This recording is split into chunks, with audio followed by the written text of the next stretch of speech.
E agora eu trago uma apuração aqui que eu fiz em conjunto com o Matheus Teixeira. Então já vou chamar o Matheus para ficar em tela comigo, para a gente já fazer esse bate-bola, né, Matheus? Porque já está em fase final o processo administrativo, que é tecnicamente chamado de PAD, né, que apura denúncias de suposto assédio por parte do ministro, hoje afastado, do Superior Tribunal de Justiça, Marco Buzzi. É uma situação bastante complicada, a gente sabe que já houve depoimento das supostas vítimas, né? Já houve a manifestação também da defesa e a expectativa é que haja, então, um julgamento em agosto. Essa expectativa para saber o que de fato vai acontecer. E nós tivemos acesso a informações que mostram, por exemplo, há vários exemplos, né, das pessoas que trabalhavam, né, de uma das supostas vítimas que trabalhava no gabinete do ministro Buzzi. Tem também aquela jovem de 18 anos que disse ter sido importunada sexualmente dentro do mar, né? Que ele teria tentado agarrar essa jovem amiga da família. E aí, Matheus, a gente, olhando os autos, a gente teve acesso, por exemplo, que a gente traz aqui, a uma conversa dessa vítima de 18 anos, suposta vítima de 18 anos, que conversava com a namorada, falando, então, ele é tão fofo, ele me perguntou sobre a minha opção sexual, etc., se eu não sentia atração por mulher, por homem também. E aí, ela narra, né, aí eu falei que eu era bissexual, e aí a namorada perguntou, mas como é que ele reagiu? Ela falou, nossa, com naturalidade, ele é muito fofo. E aí mostra, nesse caso, né, ela, pelo menos nessa fala com a namorada, ela fala, lembra muito meu avô, né?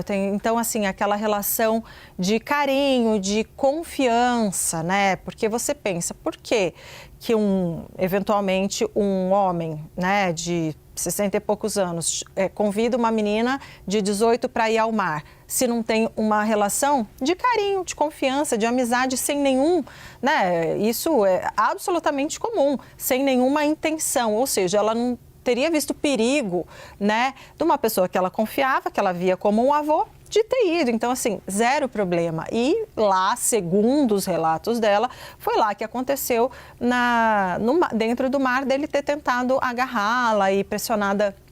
Ela teria sido pressionada, segundo os autos, contra as partes íntimas dele, etc. E daí saiu muito abalada, né? Exato, Débora. Está na fase final esse processo administrativo disciplinar e é nessa reta final que agora as vítimas apresentam as alegações finais, o Ministério Público também atua, pediu a aposentadoria compulsória de Marco Buzzi, como a gente mostrou ontem, que na verdade o entendimento do Ministério Público é que a pena máxima administrativa a um juiz, que o Supremo entendeu que não é mais a aposentadoria compulsória, mas sim a perda de cargo, ainda não foi regulamentada pelo Conselho Nacional de Justiça e por isso ainda não pode ser aplicada, que, portanto, segundo o Ministério Público Federal, eles pedem a pena mais severa hoje existente, que é a aposentadoria compulsória. As partes também apresentam suas versões finais e a gente teve acesso aí, como você bem disse, é uma apuração nossa, há diversos elementos que foram incluídos ali nos autos e que embasam essa ação. A defesa de Marco Buzzi afirma que há diversas contradições nas versões, que há inclusive falsificação de documentos ali no curso das provas apresentadas pelas partes que o acusam, mas as partes que acusam juntaram, como você bem disse, algumas imagens. Por exemplo, tem um dado momento que ele afirma que a praia estava lotada e, portanto, não tinha como ele ter cometido esse abuso, essa importunação sexual ali sem ninguém ter visto. A defesa das vítimas apresentou imagens que comprovariam que não estaria lotada a praia, sim estaria vazia. Também afirma ali através de outras imagens que depois do episódio ele teria se afastado da família, que eles teriam no momento de entrar no mar que aconteceu isso, eles tinham entrado em um local mais lateral, mais distante, justamente porque Marco Buzzi teria premeditado essa ação, essa é a versão das acusações, e também em relação ao que você bem disse, em relação às conversas, que tem ali anexados aos autos, conversas da menina de 19 anos, da mulher de 19 anos que sofreu o abuso, com a então namorada dela, em que primeiro ela relata como eles têm uma boa relação, que ele parecia um avô, e depois ela faz um desabafo ali depois do episódio. Portanto, na reta final, agora entra em recesso, a defesa de Marco Buzzi ainda deve apresentar suas alegações finais com essas contradições que eles dizem existir, e lá em agosto o STJ deve sacramentar o destino de Marco Buzzi, se ele poderá continuar no tribunal e será absolvido, ou se ele sofrerá algum tipo de punição. Que aí pode ser, o que de pior pode acontecer é uma aposentadoria compulsória ainda nesse caso, né?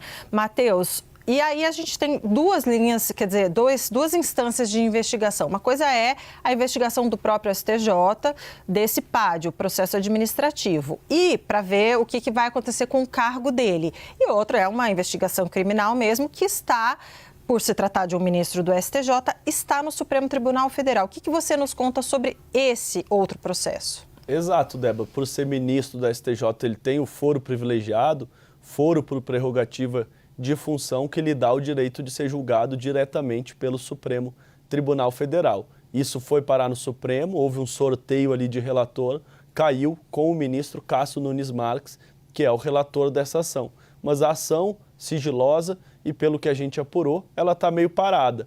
O ministro não determinou, por exemplo, os depoimentos, as oitivas, a busca por mais provas, porque o entendimento é que ele está esperando o processo administrativo disciplinar do STJ, até porque o processo administrativo disciplinar tem um outro rito de tramitação que é mais célere, só dentro ali desse PAD há mais de 10 horas de depoimentos, isso tudo compartilhado com o Supremo Tribunal Federal, e que depois de então o STJ reunir todas essas provas, ele deve dar andamento mais célere a esse caso criminal. Depois de sacramentado o destino dele na seara administrativa, ele deve ter uma nova dor de cabeça, mesmo que ele seja absolvido perante o STJ, o que hoje, nos bastidores do tribunal, se diz improvável.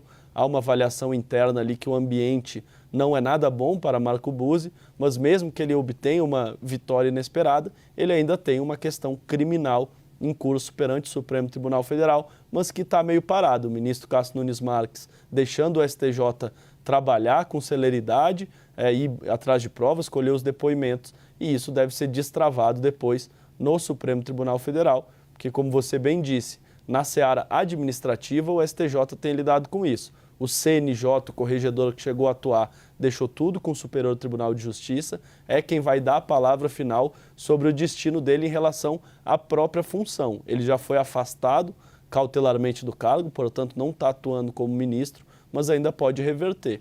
No âmbito criminal é diferente. Ele pode, inclusive, não apenas perder o cargo, mas ele pode ser condenado, pode vir a ser preso ou ser submetido ali, ser condenado a alguma pena que não exija a prisão em regime fechado, mas possa substituir por algum tipo de prestação de serviço ou algum, enfim, isso só o tempo vai dizer, mas por se tratar da esfera criminal, ele pode ser condenado, inclusive à prisão.